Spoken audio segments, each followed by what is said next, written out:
বাংলাদেশ বনাম শ্রীলঙ্কার মাধ্যমে ৩টি ম্যাচে টি-টোয়েন্টি সিরিজ হতে চলেছে আগামীকাল থেকে এবং এই ম্যাচের সম্পূর্ণ সময়সূচি এবং বাংলাদেশের প্রথম একাদশ কীরকম হতে চলেছে এবং কোন কোন প্লেয়ার বাদ পড়েছে এবং কোন কোন প্লেয়ার সুযোগ পেয়েছে এইটাই আমি এই ভিডিওতে আপনাদের জানাবো। ভিডিওটি স্কিপ না করে অবশ্যই ভিডিওটি পুরোটাই দেখবেন, আপনারা জানতে পারবেন। চলুন ভিডিওটি শুরু করা যাক। শুরু করার আগে একটি অনুরোধ, আমার চ্যানেলে নতুন হয়ে থাকলে চ্যানেলকে সাবস্ক্রাইব করবেন এবং ভিডিওটি ভালো লাগলে লাইক কমেন্ট শেয়ার করবেন।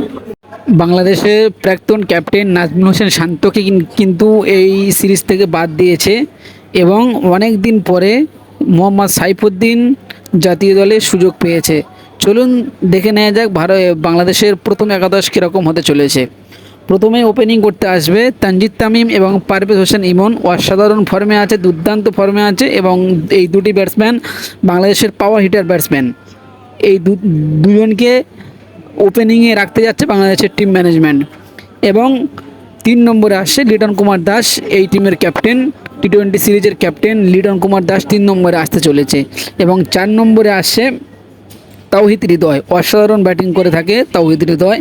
এবং 5 নম্বরে আসছে মেহেদী হাসান মিরাজ এবং 6 নম্বরে আসছে শামীম হোসেন পাটোয়ারি এবং 7 নম্বরে জাকির আলী ওয়ানিক, 8 নম্বরে রিশাদ হোসেন, 9 নম্বরে মোহাম্মদ সাইফুদ্দিন এবং 10 নম্বরে তাসকিন আহমেদ এবং 11 নম্বরে মোস্তাফিজুর রহমান।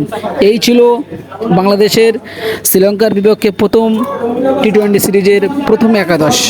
আপনি এই একাদশটি 10-এর মধ্যে কত দেবেন অবশ্যই কমেন্ট বক্সে জানাবেন। আর এই একাদশটি কি শ্রীলঙ্কাকে হারাতে পারবে অবশ্যই কমেন্ট বক্সে জানাবেন।